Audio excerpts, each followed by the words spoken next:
Oke, setelah mempelajari mengenai elektronegativitas dari masing-masing unsur tadi dan bagaimana kita bisa menggunakannya untuk mengidentifikasi jenis ikatan dari suatu senyawa, ya. Berikutnya kita akan melihat polaritas dari suatu molekul, ya.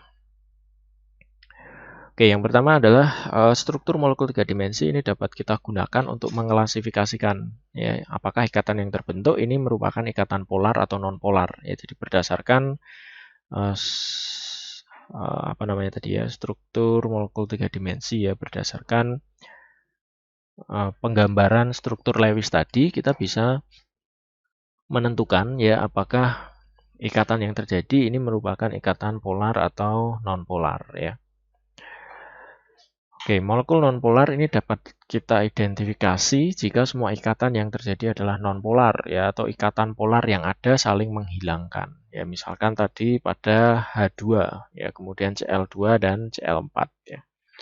Kemudian molekul polar ini terjadi jika salah satu sisi molekul jauh lebih bermuatan negatif, ya, dibandingkan sisi molekul yang lainnya, ya. Contohnya adalah tadi HCl, ya, kemudian H2O, NH3, CH3F, ya.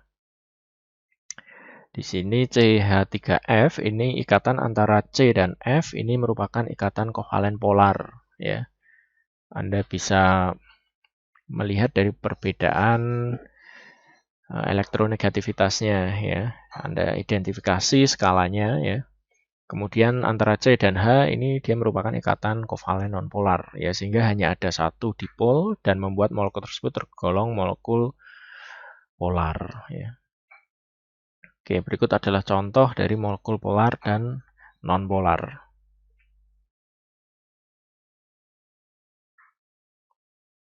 Oke, ini contoh yang sama, ya. Anda bisa mengidentifikasi dari